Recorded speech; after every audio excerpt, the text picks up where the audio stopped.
morning student, BSc first year, welcome all the student in your online class. Myself Jyoti.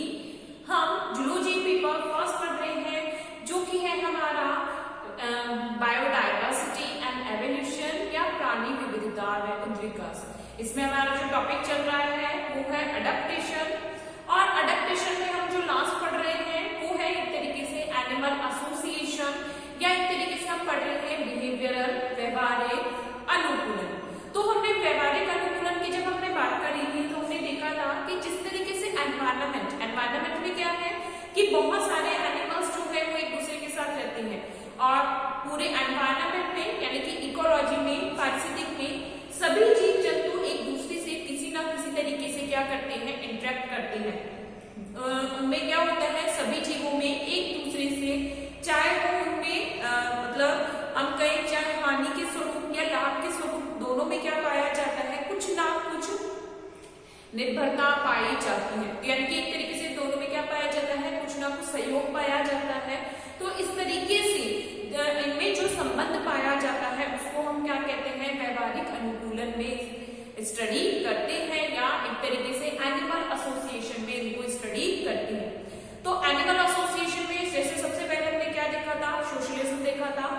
तो socialism या जिसको हम कहते हैं सामाजिक, तो सामाजिक में अगर हम बात करते हैं जिस तरीके से अगर हम हमारी खुद की बात करते हैं, हम खुद अपने माता पिता से, आस पड़ोस से या पूरे समाज से जिस तरीके से हम इंटरेक्ट करते हैं, जिस तरीके से हमारा समाज में उठना बैठना होता है, यानी कि जिस तरीके से हमारा जो इंटरेक्शन पाया जाता है, उसी तरीका का सोशलिज्म कुछ एनिमल्स में मिलता है, जिसमें हमने बात करी थी जैसे हनी बी हुआ, बी है, वेब्स है, या इंसेक्ट्स हैं। जैसे कि अगर हमने बात करी थी कि जो टर्माइट होते हैं इनमें इस तरीके का इंटरेक्शन पाया जाता है। तो मैंने जैसे आपको लास्ट में समझाया था, हनी बी की बात कर रहे हैं या टर्माइट की बात कर रहे हैं, इनमें क्या होती है कि जो एक हनी बी का हाइव होता है या टर्माइट की जो टेरिटरी एरियाज होती है, टर्माइट का जो हाउस होता है यानी कि जो दीमक होता है उसका जो घर होता है उसको टेरिटरी कहा जाता है। ठीक है, तो वो क्या करता है, लकड़ी यानी कि जो वुड है, या हम कहते हैं जो फर्श होती है, जमीन जो होती है उसमें बिल बना के रहता है। लेकिन जब वहां वो बिल बना के रहते हैं तो वहां पर्टिकुलर केवल एक टर्माइट या एक हनी बी नहीं होती, बहुत सारी बीज उसमें होती है। तो जैसे कि हमने हनी बी की बात करी थी, हनी बी की जो पूरा हाइव होता है जिसमें वो रहता है, वहां कौन कौन होता है, ड्रोन होता है, क्वीन होती है और वर्कर्स होते हैं। यानी कि वहां पर रानी मधुमक्खी होती है, नर होता है, और क्या होती है, साथ ही साथ कुछ कैसे होते हैं, वर्कर होते हैं जो कि उस पूरे छत्ते का क्या करते हैं, देखभाल करते हैं। तो ये जो एक पूरे हाइव्स पर अलग अलग सदस्य एक दूसरे से जुड़े हुए रहते हैं, इसको क्या कहा जाता है, सोशलिज्म कहा जाता है। ये हमने लास्ट बात करी थी। फिर नेक्स्ट हमने देखा था कॉमन साइलेंस जिसको हम कहते हैं सहभोजिता। तो यहाँ जब हम इंटरेक्शन की बात कर रहे हैं, तो ये जो इंटरेक्शन हो रहा है इसमें डेफिनेटली यहाँ पर क्या है, जैसे हमने बात करी कि इंटरेक्शन क्या होता है, एक ही जाति के सदस्य के मध्य हो सकता है और दो अलग अलग जाति के सदस्य के मध्य हो सकता है। तो जब सहभोजिता की बात करते हैं तो हमने हर्मिट क्रैब और सी एनीमोन का एग्जाम्पल देखा कि हर्मिट क्रैब जो होता है वो कहाँ रहता है, सी एनीमोन की बॉडी में रहता है, उसका जो आवास होता है वहां रहता है। अब इसे हर्मिट क्रैब को तो क्या मिल रहा है, भोजन मिल रहा है, लेकिन सी एनीमोन को कोई नुकसान नहीं होता यदि हर्मिट क्रैब में जो सी एनीमोन के साथ रह रहा है। ठीक है, इसके अलावा मैंने आपको बहुत कॉमनली जो इसका एग्जाम्पल दिया था वो ये दिया था कि सपोज करो कभी कभी क्या होता है, जो बफेलो काऊ होती है उनके ऊपर बर्ड्स आके बैठ जाती हैं। अब बर्ड्स अगर उनकी यानी कि बैक पर बैठ रही है तो बफेलो या काऊ को कोई मतलब कि ना तो कोई बेनिफिट मिल रहा है ना कोई हार्म हो रहा है, लेकिन किनको बेनिफिट हो जाता है, बर्ड्स को बेनिफिट हो जाता है कि जैसे जैसे काऊ ग्रेजिंग करने के लिए मूव कर रही है तो वहां से जो इंसेक्ट्स या मॉस्किटोज या फ्लाइज वगैरह उड़ती हैं उनको वो जो बर्ड्स होती है एज अपना फूड यूज कर लेती है। तो ये भी एक तरीके से क्या है, कॉमन सेंस होता है। नेक्स्ट अगर हम बात करते हैं तो हमने पढ़ा था इसके साथ ही सिम्बायोसिस या सहजीवन।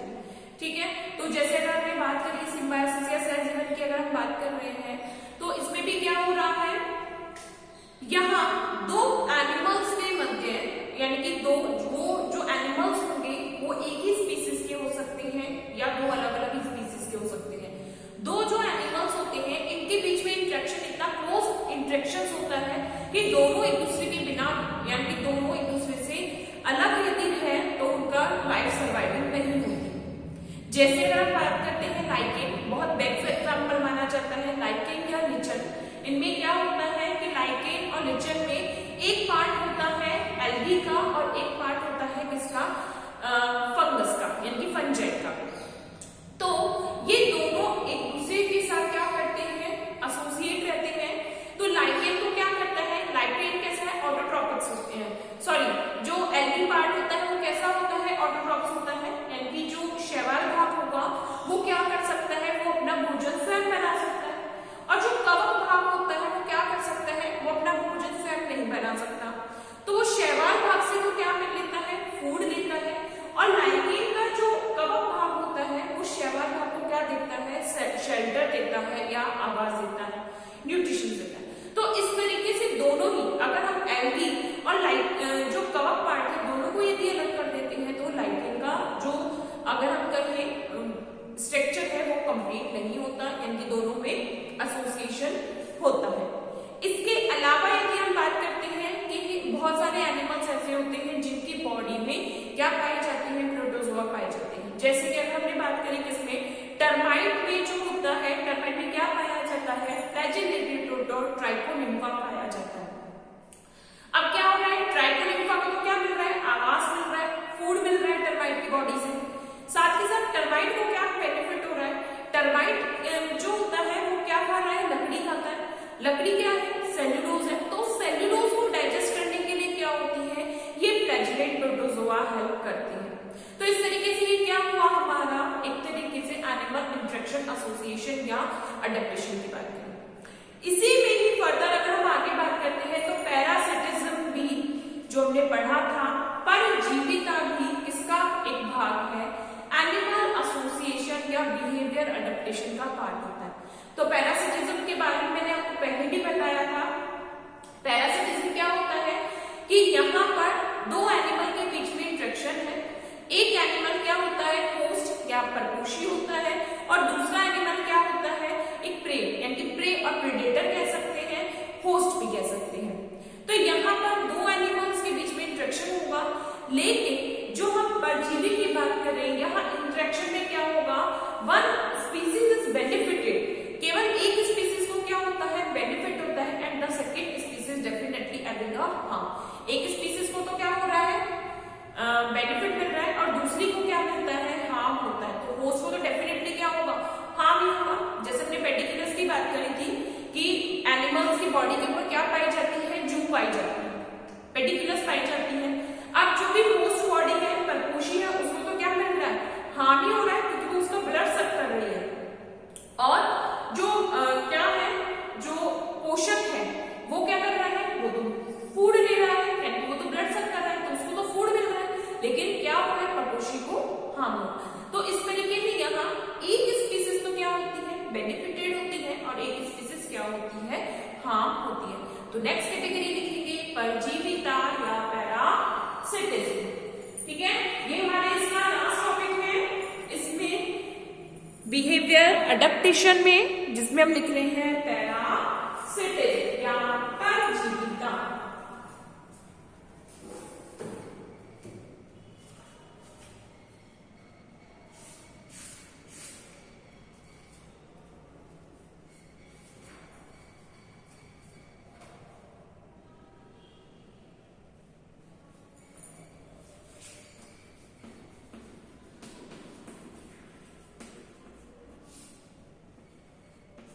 परजीविता या पैरासिटिज्म।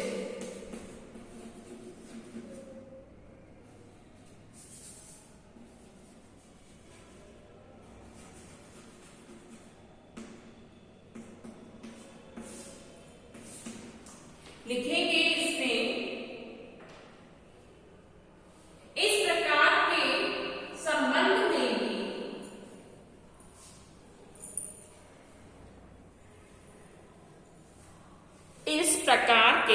संबंध में भी दो अलग अलग जातियों के जीवों के मध्य दो अलग अलग जाति के जीवों के मध्य घनिष्ठ संबंध होता है। घनिष्ठ संबंध होता है जिसमें एक प्राणी लाभान्वित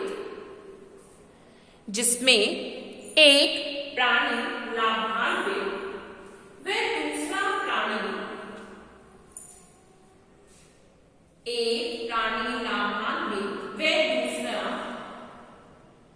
हानि प्राप्त करता है।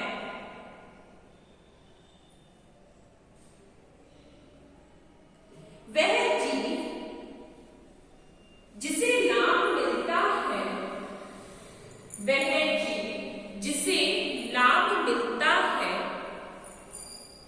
परजीवी कहलाता है।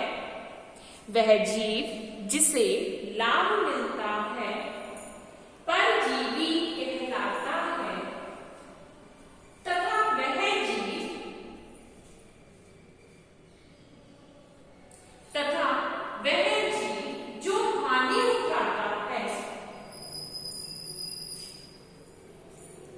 तथा वह जीव जो हानि उठाता है पोषक कहलाता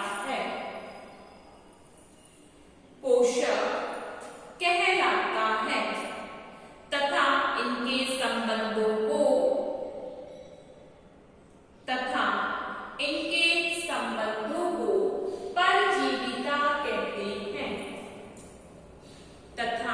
इनके संबंधों को परजीविता कहते हैं।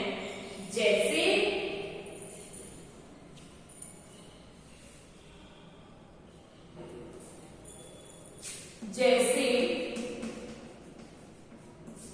टीनिया सोडियम व मनुष्य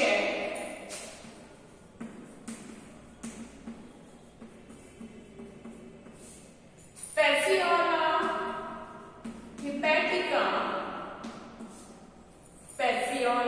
हिपैटिका व मवेशी जीव जो भी कैटल्स होते हैं जैसे भेड़ बकरी उनमें क्या पाया जाता है Fasciola.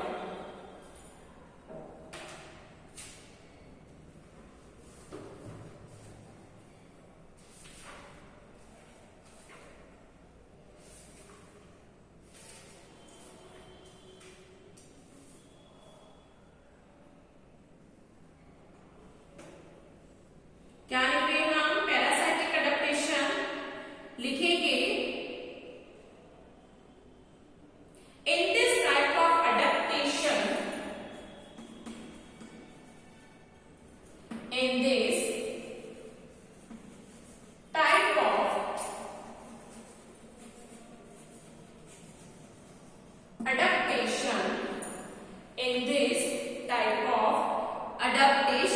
the animals live together. The animals live together. In this type of adaptation, the animals live together so that one gets benefit.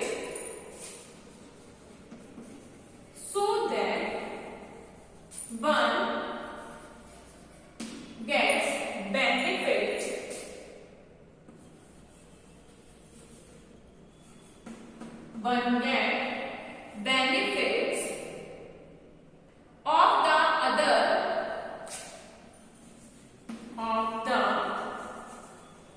other and remain totally dependent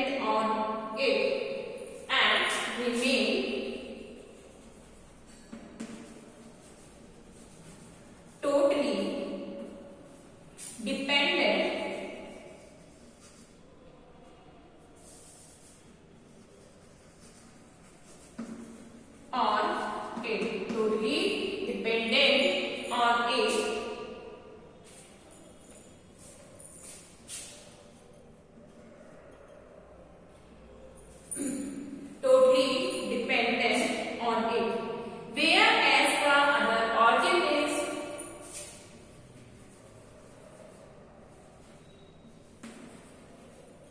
whereas the other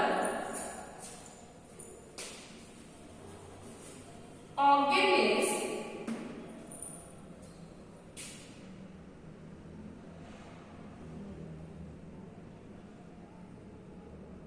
is termed get harmed is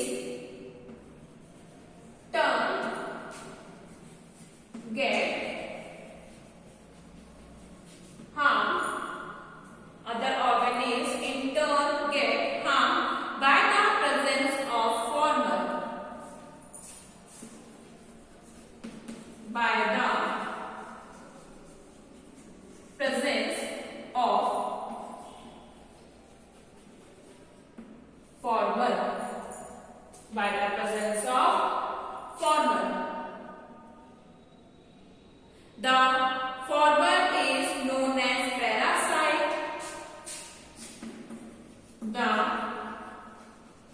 former is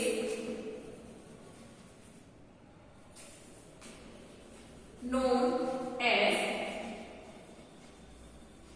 parasite and the former is known as parasite and the latter as host. And the latter as host. And their interaction and their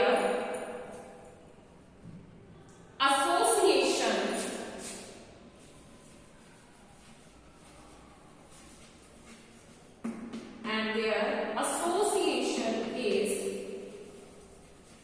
known as parasitism. And their association is known as parasitism. Example है helminthes. Example क्या है? हेल्मिंथीज। हेल्मिंथीज में इस type का association होता है कि वो क्या कर सकते हैं, एंडोपैरासाइटिक्स के रूप में लिव करते हैं।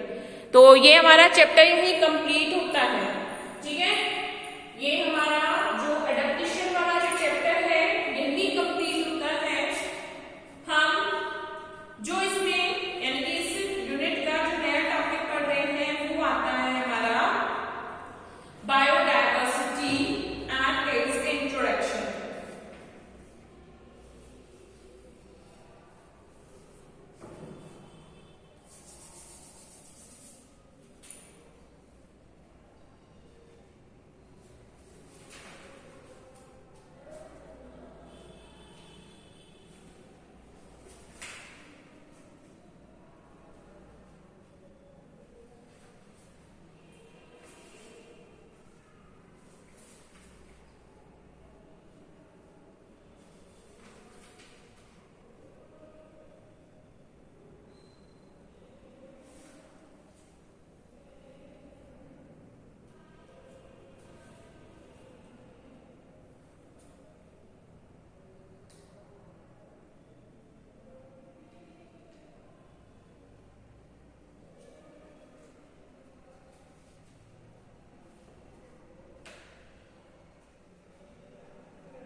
नोट डाउन किया?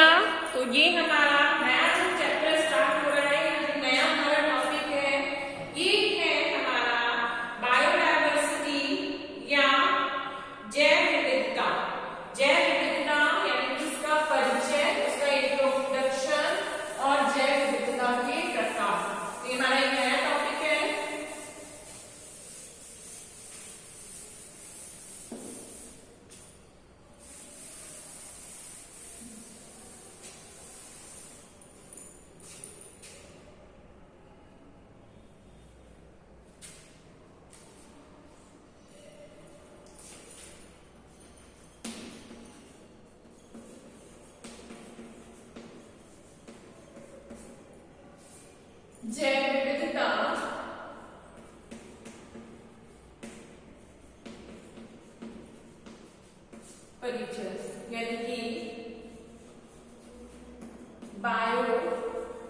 जैसे कि इसमें नाम क्या है, जैव विविधता, यानी कि जीवों का भिन्न भिन्न प्रकार से पाया जाना।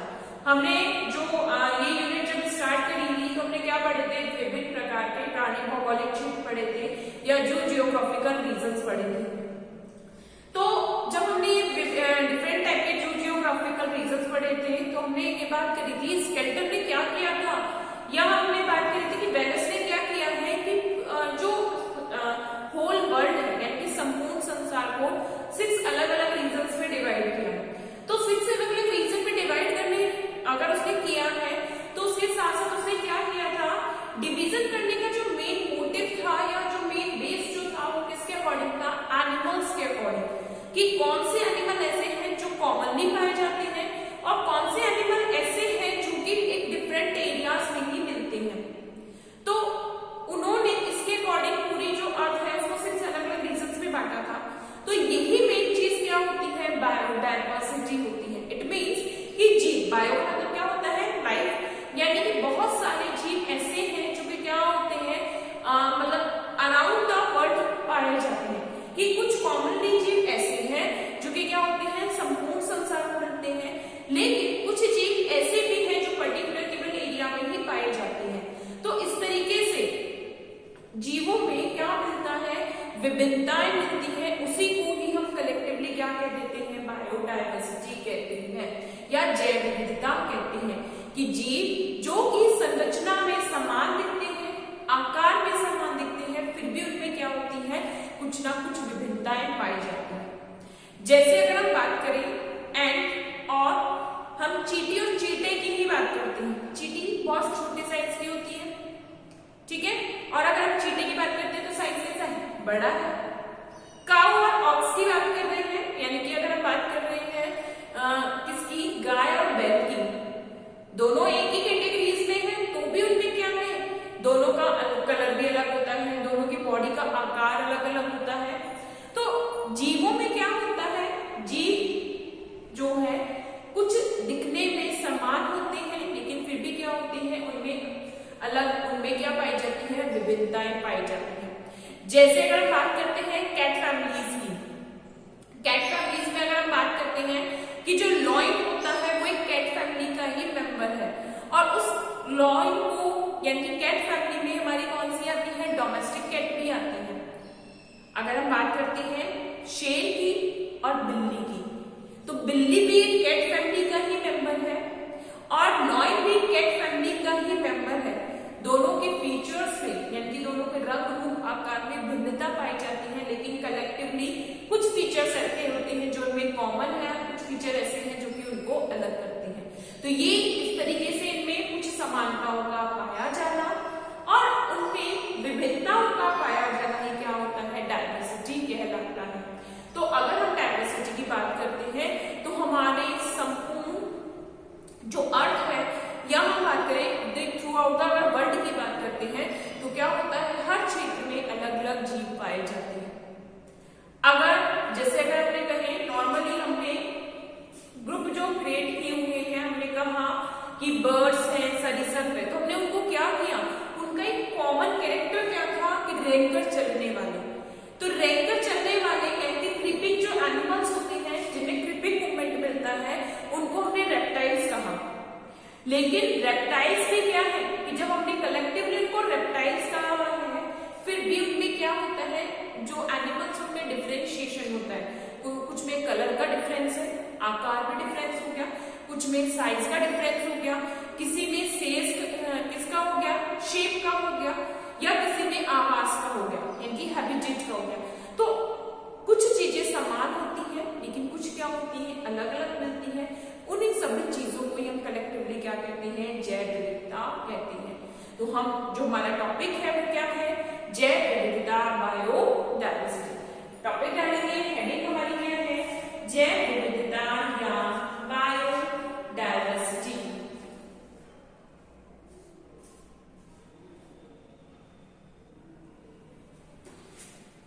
लिखेंगे इसमें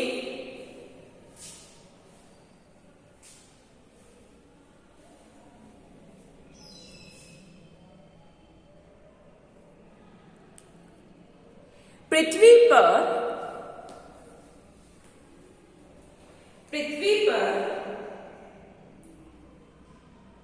विभिन्न विभिन्न प्रकार के जीव पाए जाते हैं। पृथ्वी पर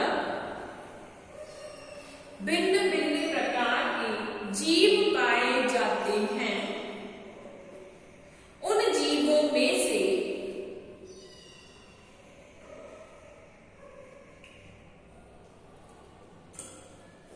भिन्न भिन्न जीव पाए जाते हैं। उन जीवों में से कुछ जीव विलुप्त हो गए हैं तथा कुछ जीव अभी भी पाए जाते हैं। कुछ जीव अभी भी पाए जाते हैं।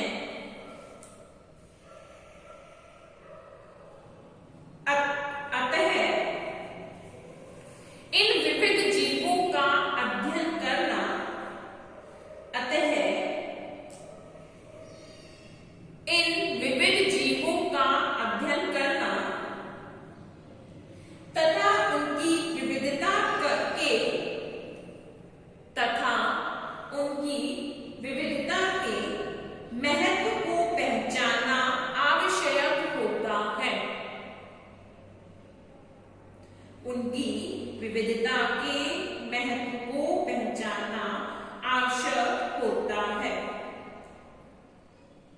अतः इस विविधता का अध्ययन ही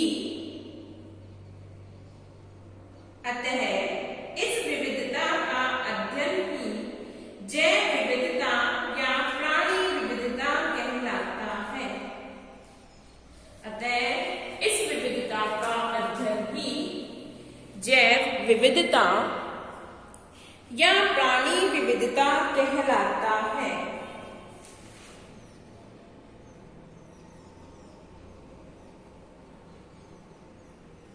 जब हम विविधता की बात करते हैं तो जीवों में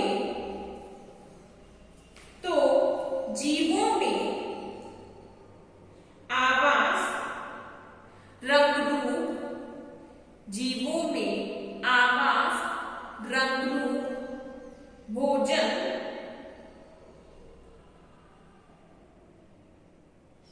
आदि विभिन्न रूपों में विविधता पाई जाती है।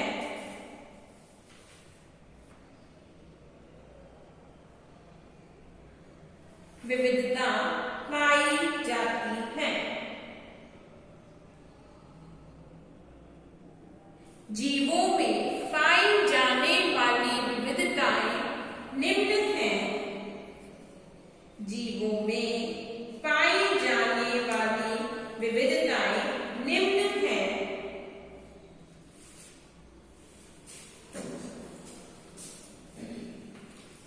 हेडिंग डालेंगे बायोडायवर्सिटी,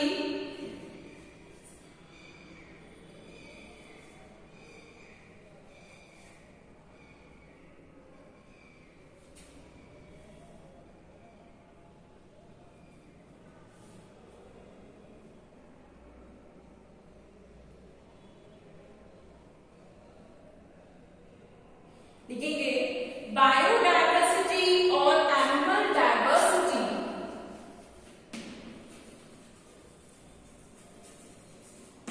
बायोडायवर्सिटी और एनिमल डायवर्सिटी। बायोडायवर्सिटी और animal diversity refer to the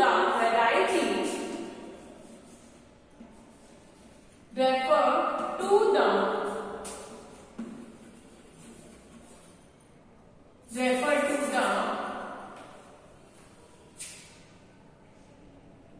variety and variability variety and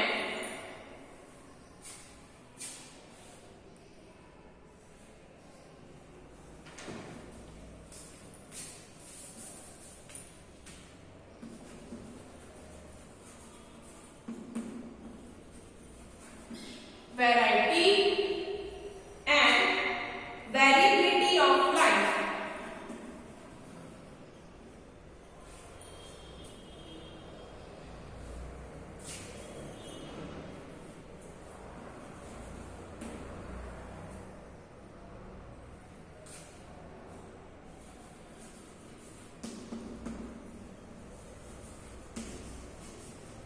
Variability of life on earth. Variability of life on earth.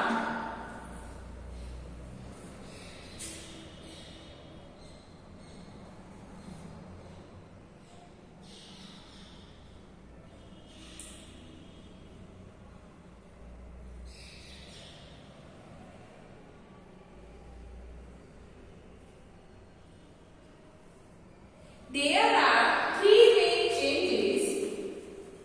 There are three main changes. There are three main changes which brought about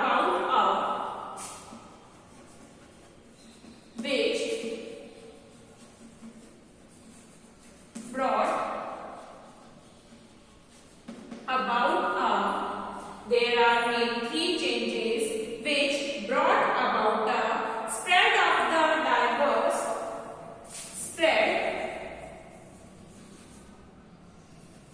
of the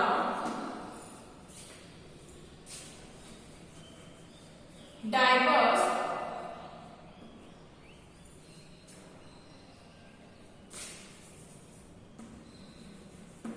diverse flora and fauna,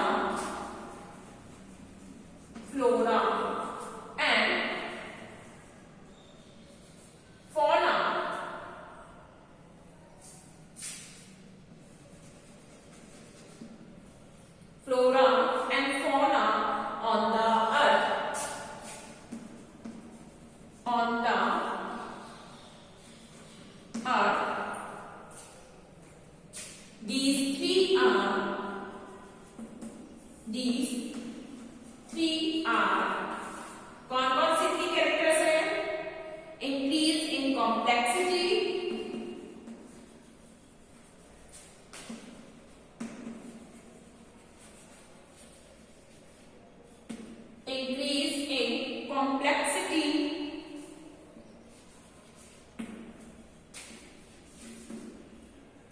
increase in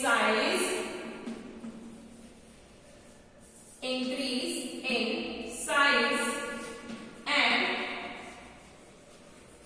increase in distribution.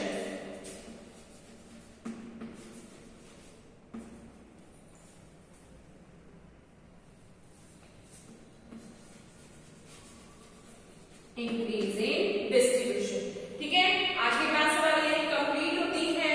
Next class में हम इन तीनों topic के बारे में detail से study करेंगे। Thank you students.